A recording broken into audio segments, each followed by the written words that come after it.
calling the New Californians Diversity and Conflict.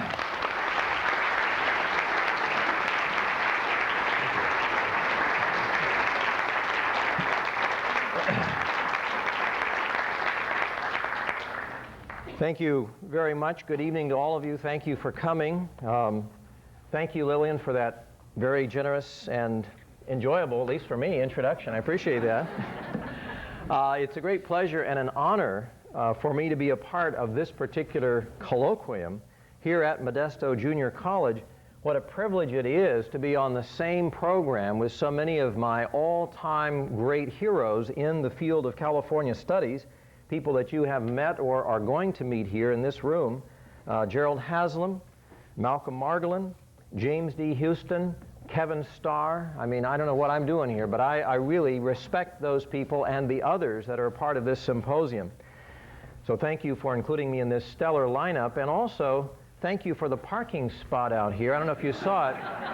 There's a little Nissan out here parked next to this sign that says VIP parking, and that's a first for me. So you have created this illusion that I am a VIP, and I appreciate that. I will enjoy it. Well, as Lillian mentioned, my topic for this evening is the New Californians, Diversity and Conflict. And I'd like to begin by recalling a scene from this symposium that she also referred to, or this series that we were using last summer traveling around the state, the Chautauqua, that is described in the California for the Council for the Humanities newsletter.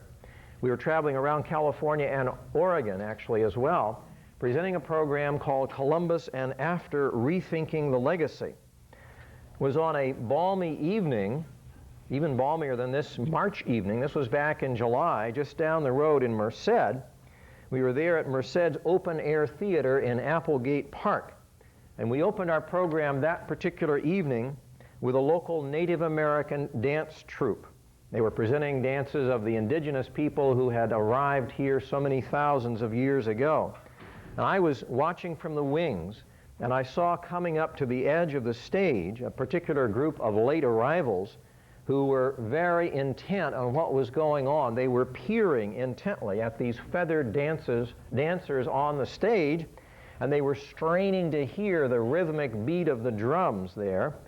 These latecomers, many of them came in their own native traditional dress, very distinctive because they were members of the large Hmong population or community of Merced. And suddenly it occurred to me that here, once again, we were having another cultural encounter. We were having more of this legacy of Columbus. Here, some of the representatives of the newest arrivals in this land were having an encounter with representatives of some of the oldest residents of this land. Now, this stood, in my mind, as a very hopeful sign of the kinds of encounters that we might hope that we will see in the present and in the future here in the Valley and in the state. We know, tragically, that not all encounters in our history or in our contemporary area have been as benign as this one was. This one was perhaps motivated by curiosity and sustained by a certain respect or interest in the other culture. But historically, what we've often seen are encounters that have been motivated by greed and sustained by an almost primordial fear and hatred of that which is different. Throughout California history, the newcomers have so often encountered hostility from their hosts. In fact, sometimes I think that's where we get the word hostility, from those hosts, you know. The hosts have been hostile to those newcomers who have come. So it is that my theme for this evening, it seems to me, has to be the New Californians, Diversity and Conflict. Now let's take a look first at some of the historical background, some of which may be familiar to you, some of it may be new, but we need to establish those historical patterns first before we look at the more contemporary scene. Now, as I know you learned from my good friend Malcolm Margolin 2 weeks ago, California has always been a land of great cultural diversity. This is nothing new. The Indians of California were divided into more than 100 different cultures, tribes, nations, speaking more than 100 different languages or dialects. No area of comparable size anywhere in the world had a greater cultural diversity or variety of peoples than did our own state of California. The native people of the Central Valley, of course, included such diverse peoples as the Maidu, the Patwin, the Miwok, the Yokuts. There was a strong sense of identity, of course, and territoriality among these various peoples, and as they saw trespassers coming into their land, inevitably and forcefully, they resisted those kinds of trespasses or incursions. Opposition to trespassing increased, of course, with the arrival of the Spanish-speaking newcomers in the late 18th and early 19th century. Priests and soldiers from the Empire of Spain traveled into this great Central Valley, usually pursuing escaped neophytes from the missions or chasing after raiders to punish them who were attacking the missions along the coast. Many of these raiders who came from the interior were in fact themselves runaways, escapees, cimarrones from the missions who had come into the interior and then returned back to raid their former residences and their former overlords. As you know, of course, Stanislaus County bears the name of one of these raiders, the Indian Estanislao, who escaped from Mission San Jose and came to this area in the 1820s. Fearing that Estanislao was plotting a general uprising of the natives of the valley, one of my neighbors from up in Sonoma, Mariano Guadalupe Vallejo, organized an expedition to come in pursuit of Estanislao, and as you know, put him to flight after killing scores of men, women, and children. Encounters and conflicts increased with the arrival of the English-speaking people from the United States, those whom we call the Anglo-Americans, during the days when California was still a province of the Republic of Mexico. Relations between the English-speaking newcomers and the Spanish-speaking hosts were also fraught with all kinds of problems. There was a sense of enmity and distrust there as well. Americans such as Jedediah Smith came in pursuit of beaver in this valley, and he and others regarded the Mexican hosts here with unbridled contempt. And the Mexican hosts viewed these American interlopers with considerable and justifiable suspicion. Thomas Jefferson Farnham, one of these early English-speaking Anglo-Americans in Mexican California, called the Mexican Californians, quote, a miserable people who sleep and smoke and hum some tune of Castilian laziness. He placed them at the head of the human race in cowardice, ignorance, pretension, and dastardly tyranny. Those are not very nice words to say about your hosts. During the middle years of the 19th century, the people of the United States, of course, were swept by this great enthusiasm for California and the lands of the far west, what we call manifest destiny. And its roots, the roots of that feeling, lay in encounters like those of Thomas Jefferson Farnham here in California.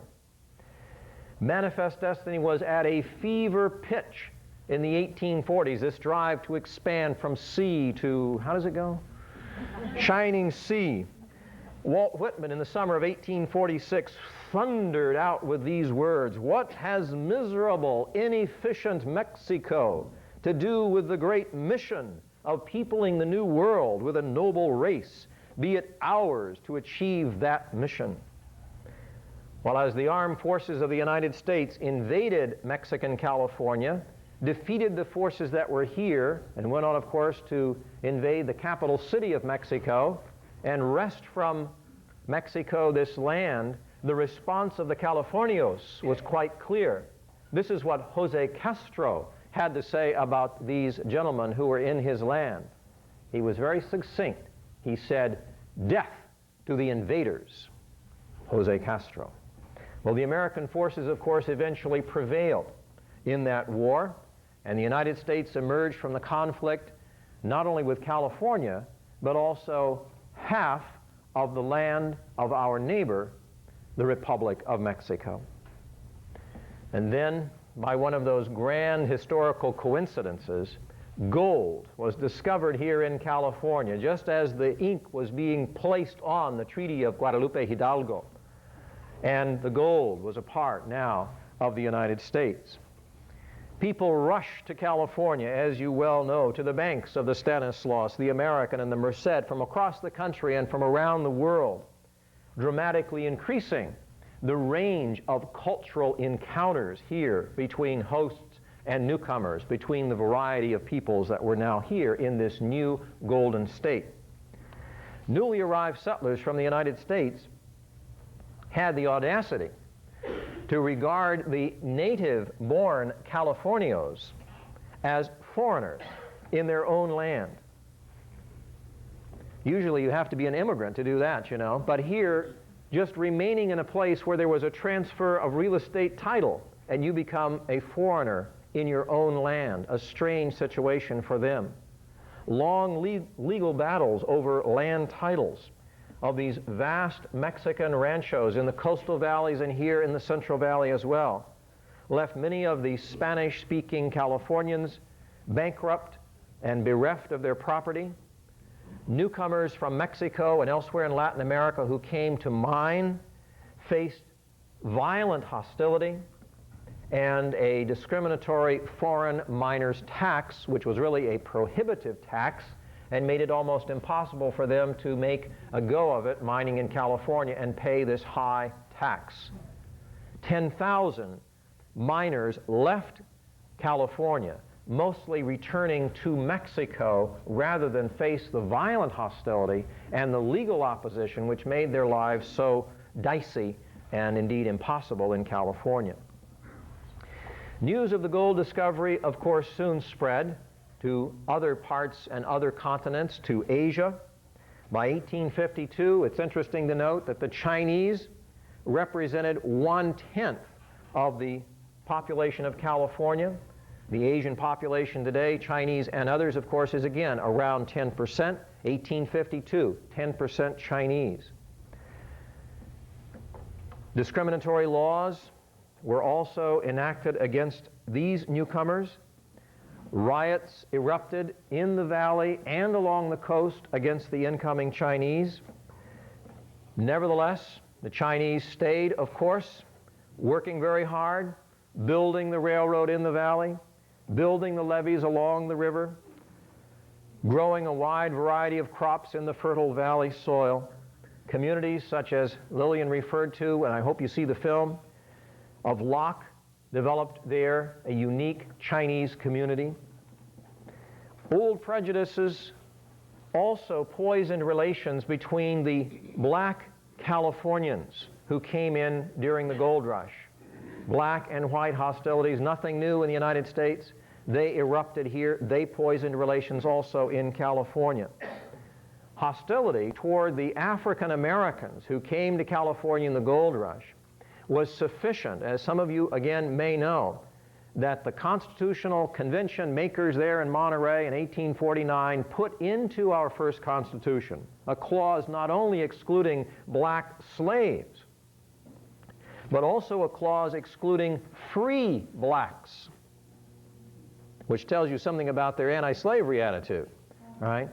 They later dropped the anti-free black position because they realized this would cause their Constitution to be rejected by the United States Congress. But it was their intent to keep black slaves and free blacks as well out of the state of California. Other laws were passed by the white majority against the black minority at this time. Laws which, for example, made it impossible for a black person, the law said black, Negro, or mulatto person, to give testimony for or against a white person, making it very difficult, if not impossible, to defend oneself in a court of law. Civil or criminal proceedings were both places where black testimony was simply banned. Nevertheless, as with the Chinese who stayed on so too the African American population stayed on, viewed California as a land of hope, as a land of opportunity. We do have success stories, of course. Here in the valley, we think of Colonel Allen Allensworth in the early 20th century, who founded the settlement that bears his name down in Tulare County. I hope you visit it sometime. You just missed Black History Month. You know, that was in February, but you can go there now anyway in Women's History Month, by the way, so think about Mrs. Allensworth. Allensworth, the town of Allensworth was, as far as I can tell, the only community in California to be exclusively settled, governed, developed by African Americans. Of all the cultural encounters on the historical record, none is more tragic than that involving the Native American population. The incoming tide of new settlers in the Central Valley and elsewhere drove the Indians from their traditional food gathering areas. Many were able to survive only by seizing the horses and other livestock belonging to the white newcomers. And of course, the white newcomers did not appreciate that form of dietary adaptation on the part of the Native Americans. And so they retaliated with a fierce sense of revenge and righteousness. The population of the California Indians, that you recall, had started out in excess of 300,000, down to 150,000 by 1846, halved, now plummeted to a mere 30,000 by 1870, 90% loss. By the early 20th century, 95% loss, down to about 15,000. Gripped by fear and convinced without a doubt of their own racial superiority, Anglo-Americans on this frontier, in this area, 130, 140 years ago, band together in Indian hunting or Indian fighting expeditions, bent upon, and I don't know if Malcolm used this word, but this is the word from the record, bent upon the extermination of the California Indians. That's what they called it. That's not a liberal 20th century history professor talking to you. This is the record here. They said they wanted to exterminate the Indians of California. Thousands were killed. The sentiment is summed up perhaps in this editorial from the Chico Current, 1866. It has become a question of extermination now. It's a mercy to the red devils to exterminate them, and a saving of many white lives. Treaties are played out. There's only one kind of treaty that is effective: cold lead. I can't think of harder words than that. Well, the range of cultural encounters increased even more in the late 19th and early 20th century as new people came to the valley and came to the state from around the world. They too came seeking new opportunities, the dream of a better life. You know who they are. Armenians in Fresno, beginning 1885, many more arriving between 1900 and 1920, fleeing the genocidal oppression in their homeland. 7,000 East Indian Sikhs arriving in 1907, ancestors of the more than 30,000 Sikhs who today cultivate peach and walnut orchards near Yuba City and vineyards in Merced and Fresno counties. Basque sheep herders congregated in Bakersfield. Swedish farmers in Kingsburg and Turlock. Portuguese immigrants founding an agricultural colony in New Hanford, while settlements of Dutch, Mennonite, and Yugoslavian immigrants dotted the valley then and now. Wave upon wave of newcomers have come, each bringing their own unique way of life, making their own distinct contribution to what I like to think of as the cultural mosaic of California. But unfortunately, the earlier pattern of hostility, of fear, of discrimination continued to poison relations here as well. Immigrants from Japan, for example, faced intense hostility from an older generation of Californians who were their hosts. The very success of the Japanese farmers here in the valley became their worst offense in the eyes of many. They're doing too well. The state legislature barred Japanese from farming, from purchasing land in 1913, pressuring Congress in 1924 to enact a ban on further Japanese immigration. Now, it's important to realize that this business of hostility between host and newcomer and so on is not just a racial matter. It's not just something that non-whites have experienced. Again, as many of you know from personal experience, during the Depression years of the 1930s, dispossessed white farmers, families, came from the drought-stricken states of the Midwest, streaming to California at the rate of more than 100,000 a year. They, of course, too, came in pursuit of a dream of the better life here in California. Remember that line from Grandpa Joe there in The Grapes of Wrath? He said, "By God, there's grapes out there just a-hanging over into the road. You know what I'm going to do? I'm going to get me a wash tub full of them grapes, and I'm going to sit in them and scrooge around and let the juice run down my pants." I mean, wow, that is an image of California, which I'd like to see.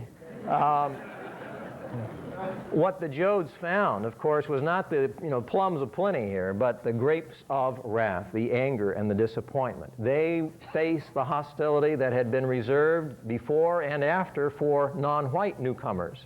Now was being vented against them, these Okies, these Arkies, these ignorant, filthy people, what one Sacramento Valley businessman said of them. John Steinbeck, not just in The Grapes of Wrath, but also in this pamphlet that you may know called Their Blood is Strong, told their story. Listen to his words from more than 50 years ago. "The migrants here in California are hated for the following reasons. They are ignorant and dirty people. They are carriers of disease. They increase the necessity for police and the tax bill for schooling them." Does that sound familiar? The crisis of World War II hastened the arrival of new waves of immigrants from Mexico and African Americans from the Deep South. Under the so-called Bracero program, hundreds of thousands of Mexican immigrants came to the valley. Tensions again increased between the Mexican immigrants and the native Anglo-American hosts.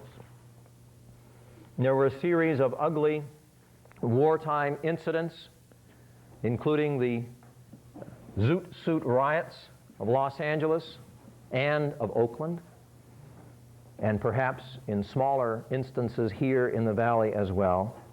But the war also brought a degree of upward mobility and occupational opportunity for many of the Mexican immigrants that had been denied an earlier generation. Lillian referred to the 442nd Regimental Combat Team, the most heavily decorated unit in World War II. It's important to remember that also Mexican Americans were a very heavily decorated, heroic group of servicemen and women in the war. The black migration from the South came in during the war years, the Mexicans, of course, to do the harvesting.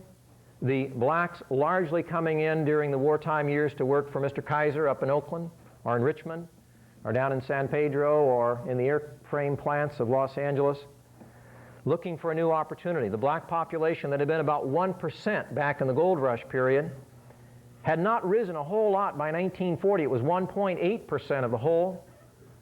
By 1950, however, it had shot up to 4.3%. Those are the years of the great migration of blacks into California. They came looking for economic opportunity. They came looking for freedom from the rigid segregation of the Deep South. And once here, they faced a long struggle to overcome obstacles in housing, employment, and education. In the years since World War II, California's population has grown even more diverse.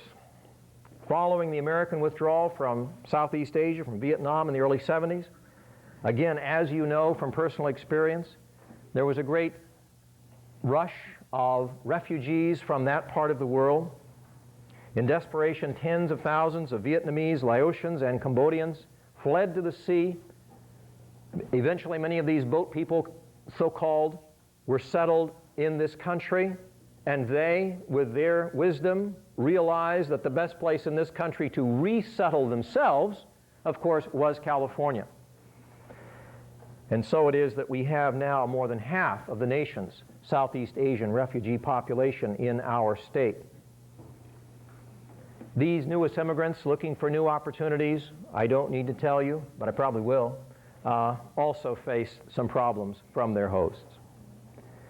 And so it is that we return here to that image of the Hmong latecomers at the Chautauqua program down the street in Merced this past summer in July.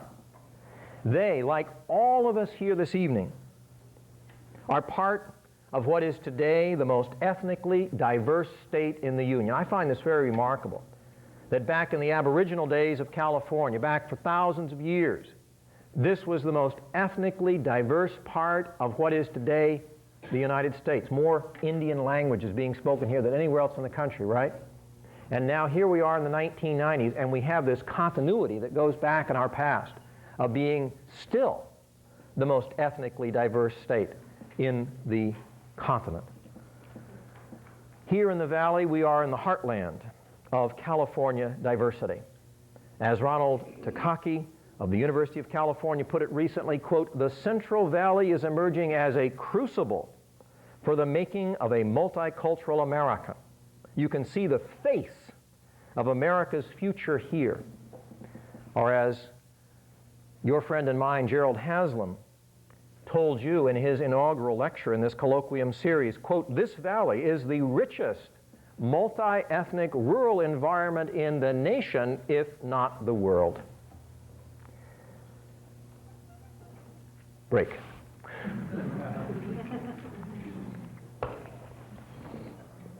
Well, let's take a look now at the current status of this great multicultural crucible, or this multi-ethnic environment in which we find ourselves. And I want to use as my text the 1990 census, which gives us a marvelous group portrait of us and all of our beautiful faces. It shows us that we've been growing at a very rapid rate. California's growth rate in the past decade was twice that of the nation, and the growth rate here in the Valley was twice that of the state. So that's for sure. We're growing a lot. This room is crowded. But surely, in addition to the growth, the most striking quality of us in the 90s, us Californians, is our diversity. More than half of the state's growth in this past decade, in the 80s, leading up to the census of 1990, was from foreign immigration, primarily from Asia and Latin America. Over 250,000 immigrants arrived here in the Central Valley in the last decade. Much of the remaining growth in our burgeoning population has been from the high birth rate of many of those newly arriving immigrants. Ethnic minorities made up only 1/3 of the state's population in 1980. 10 years later, 1990, they constituted 43%. Demographers predict by the year 2000, which sounds like a long time away, but it ain't. By the year 2000, California will have the much vaunted majority of minorities. Or to put it another way, the way I prefer to look at it, by the year 2000, we will all be a member of one minority group or another. It will be a totality of minorities, no majority group. This is already true in parts of our state. There's no ethnic majority. They're all minorities in Imperial, Los Angeles, and San Francisco counties tonight. Here in Stanislaus County, the combined Asian and Hispanic population alone represents more than 26% of the whole population, more than 1 out of 4, Asian or Hispanic. The percentage is higher in our neighbor to the north, 35% in San Joaquin County, and higher still in the neighboring counties to the south, 40% in Merced, 43% in Fresno County. By far the fastest growing group of new Californians is the group categorized in the census as Asian or Pacific Islander. California's Asian American population more than doubled during the past decade, growing at a phenomenal rate of 127%. That's the Asian growth rate in California in the last decade. By 1990, as you know, nearly 1 out of every 10 Californians was of Asian descent, and 40% of all the Asians in the US of A were here in this one state. The influx of Asian immigrants is continuing and will likely continue, particularly under recent immigration law and reforms of the law that have raised the annual quota for immigrants from Asia. The composition of California's Asian American population is being transformed as many newly arrived Asians are coming in with highly marketable skills from the Philippines, from Korea, from Hong Kong, from Taiwan. One of the areas where the Asian Americans are excelling is higher education. In the fall of 1991, Asian American students were the largest ethnic group of all the students at several of the campuses of the University of California. I'm not saying the largest minority, I'm talking about the largest group out of a population where all were minorities. Nearly all of the Asian Americans admitted to the University of California were admitted, by the way, on the basis of their academic merit. Half of them admitted to the University of California were straight A students. Half of all the Asian freshmen coming into the UC system, straight A's. Asian American graduates, of course, are sought after eagerly by employers throughout the state. Well, just like with the Japanese farmers back in the early 20th century. Tragically, the remarkable success of the Asian Americans is clouded by an increase in anti-Asian sentiment, particularly during these recession-plagued years here in California in the early 1990s. Japanese-American scholar Nadine Hatta put it this way: fears of the old yellow peril are still alive and well among the Asians of California, as the preference for Asian high-tech products and automobiles is blamed for domestic unemployment and general economic malaise. Recent incidents of vandalism and violence directed against Asian Americans in California is on the increase, including cross burnings, fire bombings, beatings, and shootings. The director of the Japanese American Citizens League recently issued a dire kind of a warning about this. He said there is, quote, a marked increase, not just in the number of incidents of reported harassment, but substantially in the viciousness of the harassment. Opposition has been especially intense in those areas where the Southeast Asian refugee population has been concentrated. Interesting to see where that concentration is. Only 41 of every 1,000 San Franciscans are Southeast Asians, 41 out of 1,000. Whereas in San Joaquin, Merced, and Fresno counties, the numbers are between 56 and 70 per 1,000. During the past decade, the number of Vietnamese in the valley has grown by 17,000 more Vietnamese in the last decade, while over 90,000 Cambodians, Laotians, and others have arrived. Much of the opposition to the newcomers from Southeast Asia, as always, is economic. They're blamed for overburdening the county's welfare rolls. In Merced County, nearly 80% of the Southeast Asian population is on welfare. Yet resentment, and here we see the old catch-22 of this kind of nativist response. Even when the Southeast Asian population seems to be doing well off the welfare rolls and onto the employment rolls, there's opposition there too. Now they are a competition. As one successful Hmong resident of Merced put it, they look at our face and our color and see we work. If we have a job, they want to know how we got it. One day I bought a car, just a small, average family car. People don't seem to like it when I have a car. Opposition, of course, also has included and sometimes bubbled up in these irrational explosions of fury out of irrational, unsettled minds. The unthinkable became reality in January of 1989 when a deranged gunman opened fire at that Stockton schoolyard at recess. You remember that? Killing 5 Southeast Asian children. The largest number of new Californians are listed in the 1990 census as Latinos or Hispanics, most of whom are of Mexican origin. The state's Hispanic population grew by nearly 70% during this last decade, reaching more than 25% of the total population of California. So overall, California population, 1 out of 4 Hispanic today. Hispanic Californians tend to be younger than the general population, and their birth rate is, in fact, nearly twice that of non-Hispanics.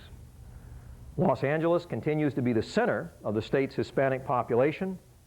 More than 3.3 Latinos lived in the county in 1990, up from 2 million in 1980. But Hispanic residents are, like a lot of folks with sense, leaving LA and heading elsewhere, looking for opportunities in other parts of the state, coming into the northern reaches of the San Fernando Valley, and of course coming to the great Central Valley as well, joining those Hispanic Californians who have lived here for many generations. The Hispanic population of the valley increased by some 438,000 during the past decade, with the heaviest concentrations in Tulare, Fresno, Kings, Madera, and Merced counties. Education remains one of the greatest challenges for the state's Hispanic population. The dropout rate of Hispanic students continues to be far higher than that of non-Hispanics. The state's landmark Bilingual Education Act, which expired in 1980, has made it more difficult for some of these Hispanic students in the public schools to succeed. I know that's a very controversial issue, still is, will remain, I'm sure. Students in the public schools in this valley today, I don't know why we're talking about bilingual education, students in the public schools of the valley today speak more than 50 different languages. 50 different languages. In Sacramento County, the number of students with limited English language skills doubled in the past decade. But there is certainly progress there as well. Arturo Vargas of the Mexican-American Legal Defense and Educational Fund recently observed, quote, "By the 3rd generation, they have replaced Spanish with English. Our people are struggling to be a part of this society, not to be separate from it." Hispanic Californians are today at the center of a big public debate, it's on the front page of the paper, over immigration in California. Our governor, Pete Wilson, has recently asserted that foreign immigration is a major reason for the state's current economic problems. And he has been back in Washington, of course, meeting with Leon Panetta and meeting with other congressmen as well, meeting with the president as well, trying to get some relief for the burden of immigration here in California. His argument is that the immigrants are heavy users of welfare and that their high birth rates dramatically increase the number of school-age children in the state. Immigrants and the indigent, whom the governor labels tax receivers, are coming to the state in record numbers, while many California taxpayers are leaving, fleeing for other places. Well, the governor's remarks have ignited a firestorm, rekindled the old debate about the place of immigrants in California society. Andres Jimenez, director of the Chicano Latino Policy Project, has faulted the governor for casting the debate in these terms. He says to identify immigrants as simply tax receivers and non-immigrants as a group as taxpayers is potentially very divisive and could increase the polarization of California society. He calls it a false dichotomy. The 1990 census also reported that the Native American The Indian population of California has grown steadily in the past decade. California's 242,000 American Indians live in each of the major urban areas of the valley and on approximately 80 reservations or rancherias, each with a population varying from just a few to a few hundred. The Native American population, I'm sad to say, is the most ethnic, most economically depressed of all the ethnic minorities in the state currently. The rate of unemployment among California Indians is more than 3 times as high as whites and somewhat above the rate for blacks. More than 40% of all rural and reservation Indians in the state have not gone beyond the 8th grade. School dropout rate among Indian Californians is 3 times that of the general population. One of the most serious, truly life-threatening problems for the Native American population in the state today is inadequate health care. The federal government reported in 1992 that California Indians have significantly higher rates of mortality than the population at all age levels. Only 43% of Indians in California live beyond the age of 65. Whereas 68% of non-Indians live that long or longer. Infant mortality rate among California Indians is still tragically high. Low prenatal care, low early childhood health services. The director of the California Rural Indian Health Board recently commented, "It's not surprising that there's a severe problem here, but the extent of the problem is what is so astonishing." Meanwhile, the 1990 census revealed that the state's black population has been growing at a moderate rate. The number of African Americans in California increased during the 1980s by about 21%, but their proportion in the overall population actually decreased from about 7.7% in 1980 down to 7.4% in 1990, proportionately less. The areas of greatest growth for African Americans are in the suburban neighborhoods of such cities as Fresno and Sacramento, rather than in the established black communities of Los Angeles, San Francisco, and Oakland. James Johnson, demographer. Blacks are moving out of cities for the same reasons as whites and everybody else. They want better housing, and they want to get away from the negative things in the cities like gangs and poor schools. As African Americans have left these urban enclaves, as you know, their places have been taken by the newest arriving Hispanic or Asian immigrants to California, creating, as you know, many new sources of tension. Blacks in growing numbers are joining the exodus from California, moving many of them back to the Deep South, where their ancestors a generation or two before had fled, seeking the opportunity of the Golden State. Now, the green, green grass of home, is looking mighty good. The great tragedy for the California black population is that they came to escape this rigid segregation of the South, and they found here as well barriers. Formal segregation had ended back in the 19th century, but the law which permitted local districts to segregate by race was not repealed until 1946. De facto segregation based on housing patterns, of course, continued in the urban areas. In Stockton, for example, rigid patterns of segregation there in the public schools inspired a landmark school desegregation trial in the late 1970s. I know we're talking about the Valley, but we can't talk about the black population without dealing with South Central Los Angeles, at least for a minute. Relations there, of course, have not been good. The Watts riot in 1965 revealed, the studies after that Los Angeles was more rigidly segregated by race than any southern city. In 1965, when the Watts riot occurred, 27% of the residents of South Central LA were living in poverty, 27% below the poverty line. 1992, Rodney King riots, 30%, same area, living below the poverty line. hard to see progress there, isn't it?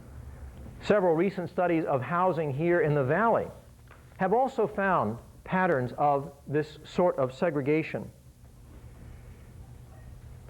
Journalist Dan Walters from up at the Sacramento Bee has described a pattern of north-south segregation in valley cities. He says that the affluent Anglo residents tend to live in the north, the poor and minorities tend to live on the south sides. And a researcher at the University of Pacific up at Stockton explained this to Walters by referring to the old pattern left over from the late 19th century, where the valley's prevailing winds from the north and northwest made it more pleasant to live to the north. He said, beginning in the late 19th century, before indoor plumbing, you know what we're talking about here, the wealthier citizens always built their homes upwind, to the north. Other students of this subject have seen patterns not north-south, but east-west in valley towns. The affluent, mostly white residents lived east of Highway 99, single-family homes.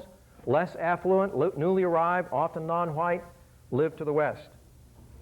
Gerald Haslam, again, our great mentor here on Central Valley Studies, has said that the multi-ethnic nature of the valley's population is often unrecognized because, quote, the valley's class system and de facto segregation disguise it, close quote. The California ethnic group in our current population, according to the 1990 census, with the lowest growth rate was the group categorized by the census as non-Hispanic whites.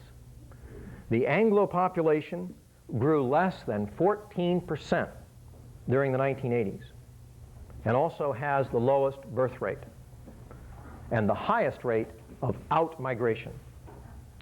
The Anglo population in the state fell from nearly 2/3 in 1980 to just 57% in 1990.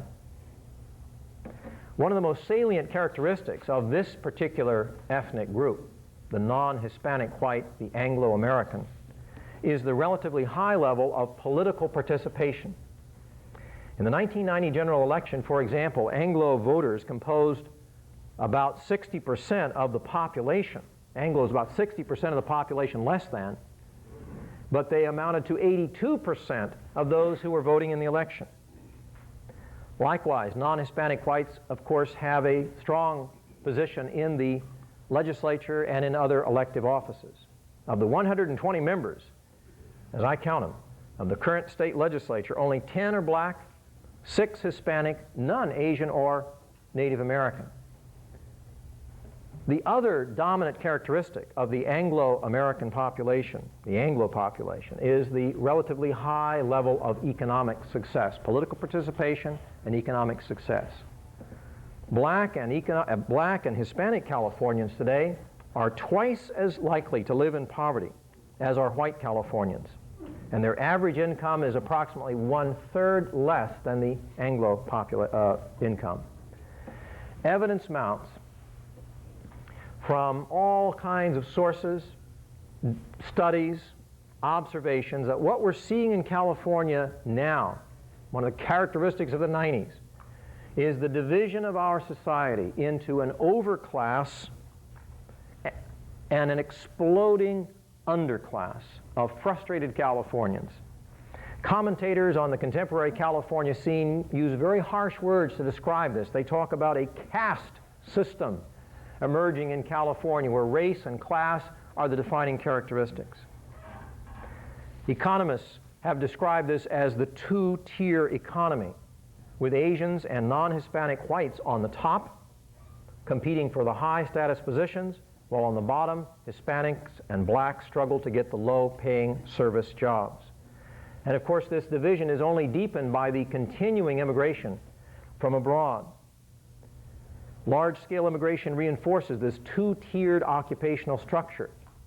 According to, I don't know if you know this book, Philip Martin and Leon Bouvier, 50 million Californians. I highly recommend it. 50 million. We got 32 now, looking at 50 million, perhaps by the early 21st century. And they regard the immigration as the thing that is mostly exacerbating this two-tier phenomenon. Dan Walters uses a very homey metaphor for this. He says that California now is like a tube of toothpaste being squeezed in the middle. At the top of the tube is the overclass earning the $40,000 plus salaries, buying the nice homes, living the California good life. And at the bottom of the tube, about to burst out of the tube, is an underclass of ill-educated, ill-served folks, overburdened and overburdening. Well, this has really struck my attention as I've looked at the contemporary California population. Is this so? Are we dividing along these lines? And everywhere I've looked, it seems that I find confirmation for this analysis. Let me just share with you a few of the areas where this seems to be true. Some areas you wouldn't normally think of. Transportation, for example, is an area where we can see evidence of this two-tier phenomenon. You may have read recently in the paper about the proposal for toll roads to come back to California, right? Not freeways, but tollways. There was an article just this week about the new 85-mile toll road proposed called the Mid-State Tollway from Dixon off I-80 over to 680 near Sunol. Well, a lot of folks think this is a good idea. It's a good way to get some private capital into solving a public problem. But critics see this as a step away from the egalitarian ideal of America and California, and further leading to this kind of division. As one critic put it, this will lead, if we have these toll roads, it will lead to more of a two-tiered transit system with the affluent motoring along in their BMWs along well-kept tollways, and the poor bumping along in their Nissans from pothole to pothole. I can relate to that. In education, we see a similar kind of a division. Interesting. As the public schools have become more ethnically diverse, they have also lost funding, increasingly underfunded today. Whereas 1/4 of the students in the public schools in 1970 were ethnic minorities, 20 years later, over half were and are. Concurrently, California's public schools, of course, since Prop 13, have become grossly underfunded, scandalously overcrowded. California is last in per capita spending among the 50 states on education today, and first in class size, which is nothing to be proud of, believe me. Well, families who can afford to send their schools to attend private schools are doing so in record numbers, leaving the rest of us in the public schools inadequately served.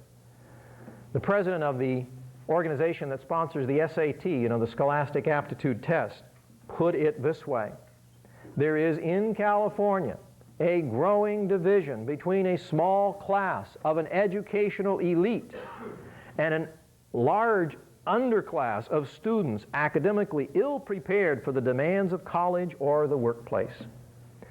In higher education, like Modesto Junior College, there is a crisis here in funding and in the raising the fees and the cutting back of the number of classes. And what observers are particularly concerned about, of course, is that those who can, in many ways, most benefit from that community college education or state college education are being cut out by reduced ability to attend, even with a modest increase in fees. One state legislator put it this way: we are seeing in California now a de facto educational, economic, and social apartheid. Again, the image is one of division. If you look at the area of health care, you also find some evidence for this image of division. California today offers some of the most sophisticated technologies and advanced medical treatment in the world. Yet, it also leaves a large and growing number of Californians with limited access to even the most basic medical services, Our director of California Health Services up at Sacramento, Dr. Heizer, not that Kaiser, recently diagnosed the state's health care crisis as, quote, a paradox of medical want amidst medical plenty. Over 6 million Californians have no medical insurance. Most of these are people we call the working poor who have a job, but they don't have benefits. They're in these low-level service jobs, without the health benefits. We all are aware of this, and President Clinton certainly is aware of this. People can't afford routine health care, so they don't go down to have it checked out. When it's just a little bit bad, they wait till it's real bad, and then they check into the emergency and maybe or maybe not emerge from that treatment when it's gone that far. Even in the war on drugs, we see evidence of this kind of division. During the past decade, a highly successful, thank goodness, highly successful program of public education has gotten the No on Drugs, is that the way? Just Say No campaign out there, and there has been a reduction in the drug abuse among many in the middle class. But there's been no decline in drug abuse among the underclass of Californians. The California Department of Justice, again in Sacramento, recently reported that drug use among the state's poor was, quote, intensifying at levels never before seen anywhere in the world. And he commented, as did the Attorney General District Attorney for Sacramento County, that it's a two-tier phenomenon. The drug problem, this is from the Sacramento County DA, the drug problem here in the Valley is expected to continue in rapacious severity at the poorer ends of the social structure. What we're likely to see is an economic demarcation line. Those above the line will use drugs less. Those below will continue as now and may fall even farther into the chasm cut by drugs. Well, it seems to me that California, that's us, is today faced with a fundamental challenge. Will we allow ourselves to continue to drift apart, divided by class and race, or will we take new and bold steps toward greater unity and equity? I believe, as I know Lillian believes, as I've read your statements about this whole symposium here, that we are masters of our fate, that we can make of the future what we want. The sponsors of California Tomorrow said only if more and more people of different classes, colors, and cultures choose to live, work, or go to school together can California reverse its divided fate. Or as our president has said, we can do better, and we must. Well, I can't agree more with that. The challenge is especially pressing as we are on this trajectory of increasing ethnic diversity in the state. If we look down not to 2000, but stretch it out to 2010, which also ain't far away, the trends are very evident. Non-Hispanic whites by that time, 39%. Hispanics, 38%. Asians, 16%. Blacks, 7%. No other, this is from Leon Bouvier, the author of this 50 Million Californians book. He said, no other industrial nation, let alone state, has ever experienced such a dramatic alteration of its ethnic composition in so short a time. What we need is a new paradigm. You know that term? A new paradigm. A new way of thinking and seeing what it means to be a Californian, what it means to be a resident and a member of this great golden state in this great Central Valley. Simply put, can we peacefully change from seeing ourselves as an Anglo-dominated society with some minorities to a world society in which we are all a minority? The challenge is already being faced in the schools. No ethnic group has been in a majority in any of the in the public schools of California overall since 1988. They've all been minorities since 1988. If you have a child in a public school in California, your child is a minority child. Students here in the Valley are struggling to fit in to this multicultural, multi-ethnic mold somehow, and it's tough. Non-Hispanic whites at one high school recently stirred, you may have read about this, widespread opposition when they organized a club for, quote, European Americans. Now critics, they say, oh, this sounds like a racist club. And the students said, no, we're just doing what everybody else is doing, you know. We're European Americans. You got over here the Asian Club. You got the Black Students Union. You got the Mexican American Engineering Society. We would like to have a European American club. And the administration went back, thought about it, had a smoke.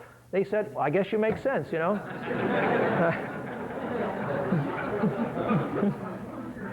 Students can't have a smoke, but you know, the University of California in 1992 adopted a new program, what they call the American Cultures Requirement, in which every incoming freshman is expected and required to take a program of study in American cultures, and the class will include discussion of the following groups, which make up America, certainly California: Native American, African American, Latin American, Asian American, and European American.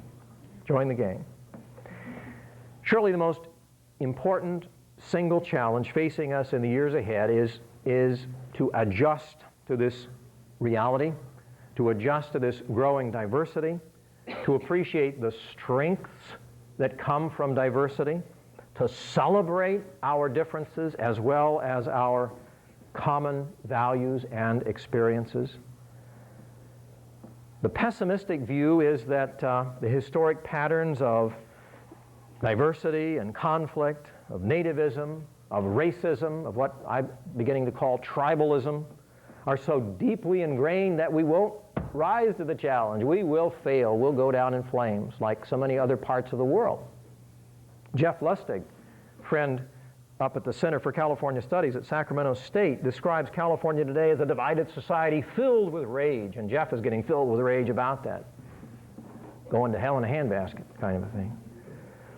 Recent symposium down at Stanford, sort of like the one Lillian has organized here, put it this way: unless, he was talking about the Central Valley, unless the valley is held together by some common purpose, it will become a gigantic Beirut filled with warring tribes. That's the pessimistic view, which we shudder to consider. I'm an optimist by my nature, and I look for hopeful signs, reasons to smile. I believe we can meet the challenge. There are others who join me in that faith. Bill Christoph, former mayor of West Sacramento, saw his community change from a relatively Anglo enclave to a multicultural bazaar, as he calls it. And he was happy about it. He said, hey, this is all right.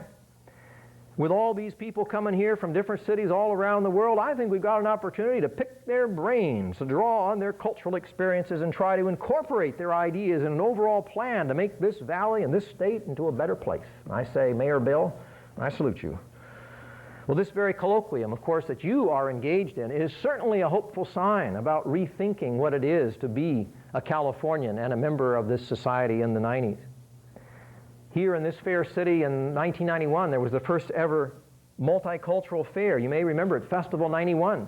What a marvelous celebration that must have been. I read about it with the New California and the New Californians being celebrated, Assyrian dancers and singers parading alongside Cambodian survivors, Filipino dancers and a Mexican dance troupe side by side in the parade.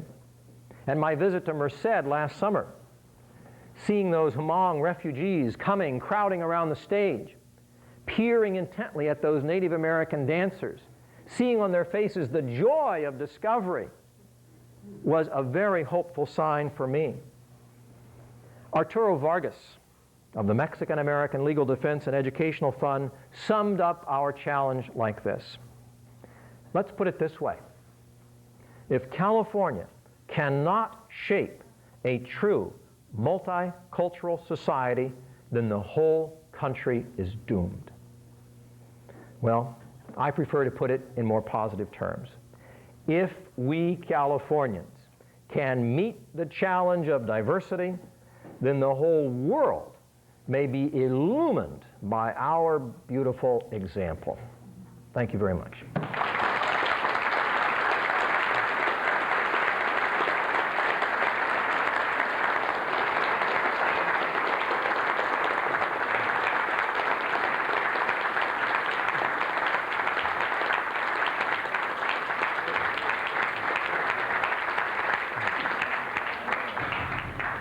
Thank you. Very kind. Appreciate that.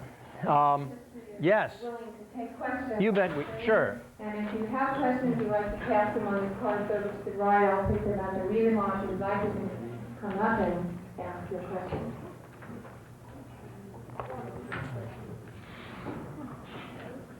This one's anonymously given to me by Myrtle. All right. All right, Myrtle, what's up here? Your view presented tonight is almost apocalyptic. What do you propose for us as a way to counteract this divisiveness? Are there some concrete ways to do it? Well, I hope it's not apocalyptic. I offer that as one of the ways of looking at the future, but I do tend to, as I mentioned, look for the hopeful signs. Concrete things, I think on a daily basis, certainly an institutional basis, one looks for the common humanity in all of us. I mean, that's a very basic truth. That's at the core of my own philosophical, spiritual values, that we look for that the differences that we can celebrate, yes, we respect, but we also look for and relate to those common features as well. Another fellow that I respect a great deal, who would have been great on this program, his name is Carlos Cortez. He said that the way he put the challenge is e pluribus unum, right? Out of many, one. And what Carlos said is that, if you got a society where you're trying to get too much unum, you're kind of being oppressive in forcing people into the same mold, then things are going to fall apart. Because they're not going to like that. They're going to be like the Soviet Union or somewhere else, going to fly apart. So if you go too much with the unum and not recognizing the pluribus, you've got a problem. But of course, you also have a problem if you accept and simply emphasize the pluribus without some core values of unum as well, the glue that holds you together. I mean, it's easier to just go for one or the other, but it's a balancing act that we are called upon to succeed in this valley, in this state, in this nation. Is the problem here not one of simple overcrowding rather than ethnic conflict in California? Well, of course, there's a big debate about that in the state. What is the bearing capacity of California? I think when the economy is booming, that we seem to have more room than when the economy is shrinking. And I look back historically, I see that, for example, during the heyday of the railroad, and I know I talked to a fourth grade teacher in here earlier, some of you probably have had Cal history here at the college. During the good times of the 1860s, when the railroad was being built, the Chinese were not perceived as a problem. The immigration of the Chinese was welcomed. Of course, there were jobs and there was a necessity for them. It was during the depression of the 1870s, like the recession of the 90s, that people began to talk about immigration not as an opportunity and as a strength, but rather as a problem. And I think that's what we see as well, too. It's very easy to make the immigrant the scapegoat. It seems that there is a higher proportion of Asians and Mexicans in counties to the north and south of Stanislaus County. How do you account for this salient difference between Stanislaus County and San Joaquin and Merced County? I don't have a clue. I honestly don't know. Maybe somebody here can stump me on that. I thought about that when I was doing a little research for the talk and did not find a convincing explanation. Probably people in this room know a whole lot more about that than I do, but maybe we're all puzzling. I don't know. What is being done right now to turn the dropout rate around for Indians? And what do you feel is the number one major cause for them not to continue their education? Well, I think there's a great deal of despair, as a matter of fact, among many Native Americans in California, that they come from a culture of poverty, really, in many ways, where there is such an economic dislocation, where unemployment and health problems, and of course alcoholism is a very severe problem, that it's kind of a hopelessness. And it's tough for any of us to stick to something when we are hopeless. It's the hope that drives us on, that when there's a possibility of success, and in so many cases they look around them and they see the family and they see their own immediate history that they know about, and there's I think a a lack of that hope, and I'm afraid that is the biggest problem. How that can be overcome, I don't know. There are, of course, federal programs that continue on. I haven't heard what the Clinton administration proposes for the American Indian policy, but I hope that there will be some focus on that as well, because it's, of course, a federal responsibility. This card just basically has some words with questions out here. Okay. So, Assyrian question, Fiji Islands question, religion question, or religious diversity and conflict. Well, I would say yes, yes, and yes on that.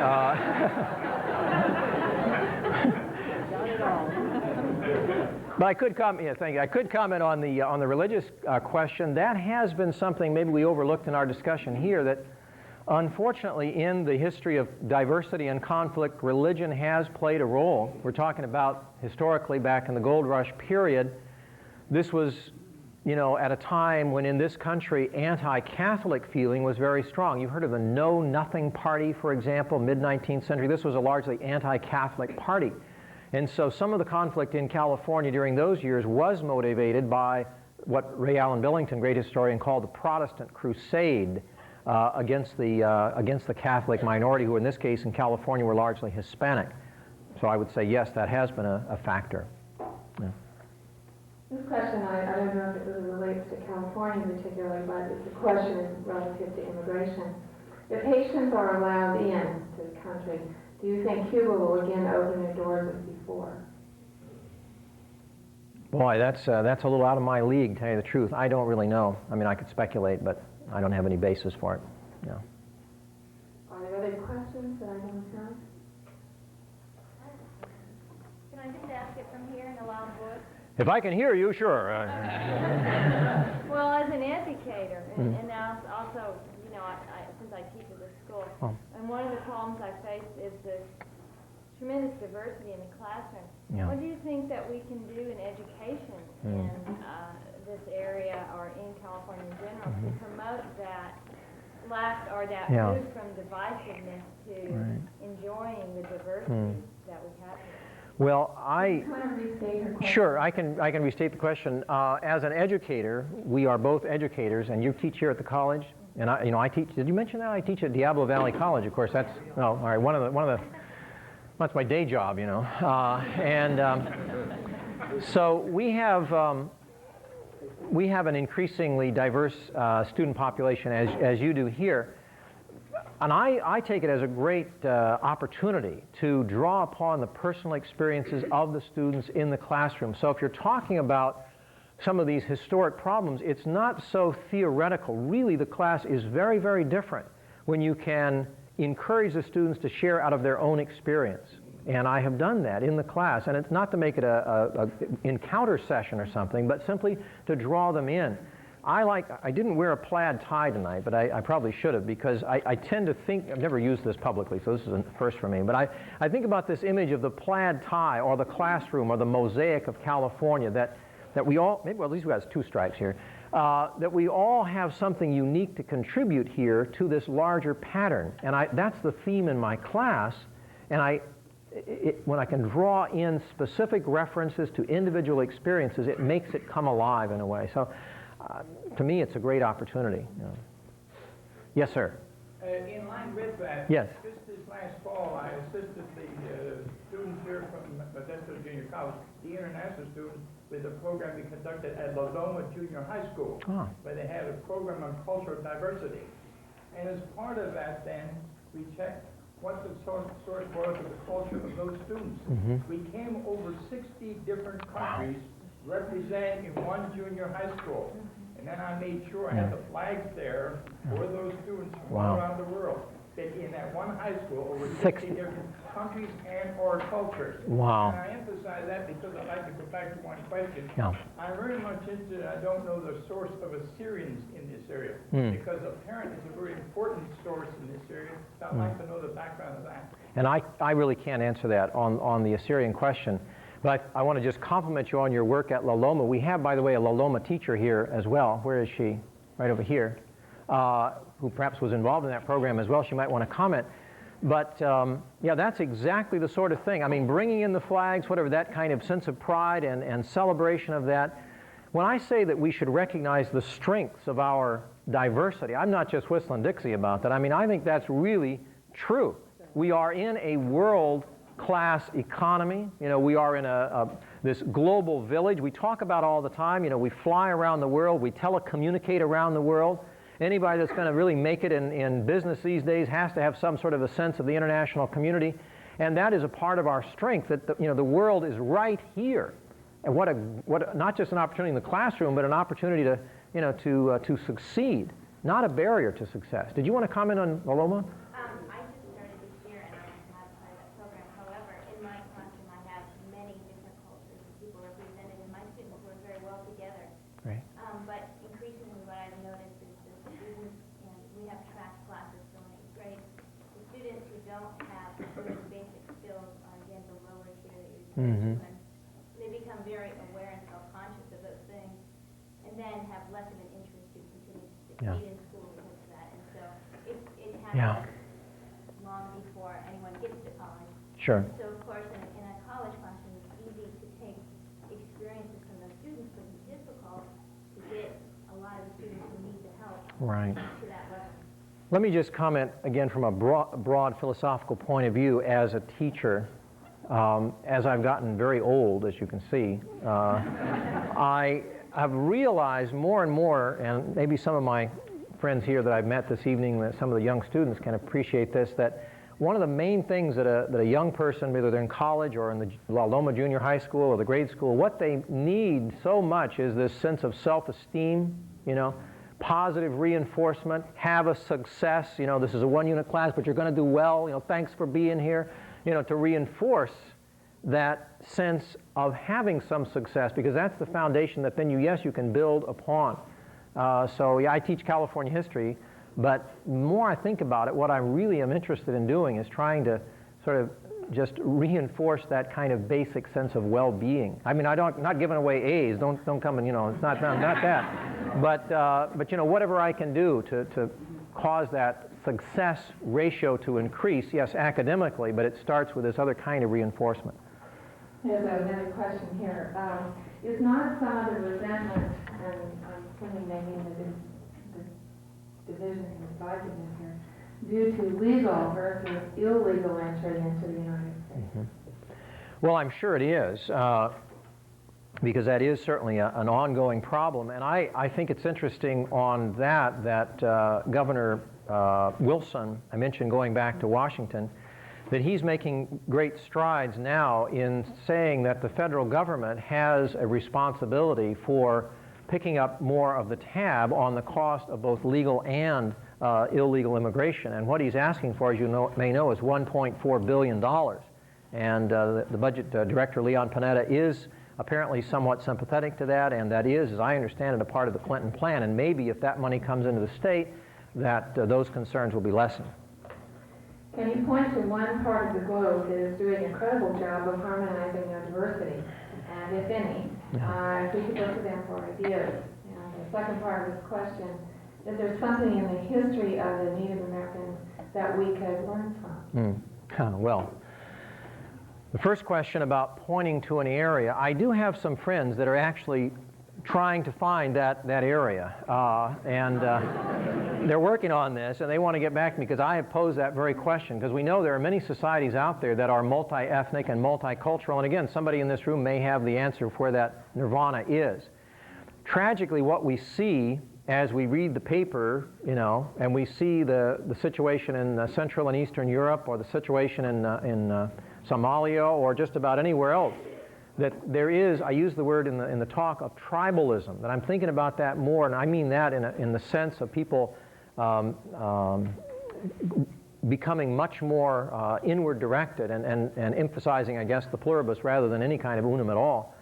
And I think on this score that this goes way back. I use the term primordial, but I think there is something very deeply ingrained in the human psyche about the other. Xenophobia, is pretty strong in our soul, I'm afraid, as a race of people. I mean Homo sapiens. However, the question about the Native American, well, I do look to California, and you guys heard Malcolm Margolin, many of you did. I do look here in California, particularly in the Valley, where there was not a, there was not an absence of warfare. That would be incorrect to say that, but it is also true to say, I believe, that there was a higher level of peaceful coexistence among the diversity in this valley and in this state than in many other parts of native North America or maybe even the world. So ironically, I'm thinking maybe the answer to your first question is maybe old California, possibly. I have a question that I'd like to ask you relative to your own college environment. Yes. You spoke a little bit about the way you're relating with the students of different cultures. And I'm wondering, first of all, what's the ethnic diversity of your staff? And I mean that in the largest sense, administration, classified, as well as faculty. And if you find a good interaction between the minority staff that you have with each other, and what kinds of things in your own place are taking place to provide role models, to provide encouragement that here are the people that have been successful. What kinds of things you do? Well, I don't have statistics, but I can say that my college is Diablo Valley College, which I could tell you, Joe, somebody recently said, "Do you teach at San Diablo College?" And you realize how funny that is? Saint Devil? I mean, no. There are some controversial saints out there, but I don't think Lucifer is up there. At any rate, our faculty and staff is very much an affirmative action faculty. There has been a great effort at increasing the diversity, both gender and ethnically, and I say that a lot of the recent hires have reflected that effort. But I think it goes back at least, I've been there about 15 years, and I would say maybe 20, 25 years that there have been very strong black faculty, Hispanic faculty, Asian faculty in a variety of fields. I mean, it's not just in, shall we say, ethnic studies, but throughout the curriculum, and I think that's very important. Also, just a side note on that, although we do have some ethnic studies classes, before I arrived, so again, we're going back 15 plus years, there was a decision that that college didn't want to create just some kind of ghetto for ethnic studies over here. I mean, that was the way we need to integrate ethnic studies into all our courses. So we are positively encouraged, in all the history classes at any rate, to be inclusive. And so I'm teaching California history, but obviously I'm dealing with a great deal of ethnic minorities during U.S. history as well. I mean, you're not going to have some kind of a white history over here and then a black history over here. It's the story of the totality that we seek. Yeah, about 2 years ago, we adopted a couple of Korean children. And 5 years ago, when they were in high school and now in college, when they went through a history class, American history and world history, it was all Eurocentric, and they felt very much out of it. Is this changing? Well, yes, it is changing. Obviously, in the case of your daughters, it didn't happen. They were daughters? One daughter, one son. Daughter and son. It didn't happen fast enough, but there is progress certainly being made. One of the things I think, again, Lillian referred to that I do in the middle of the night is write textbooks. And in fact, I got to get home. But anyway,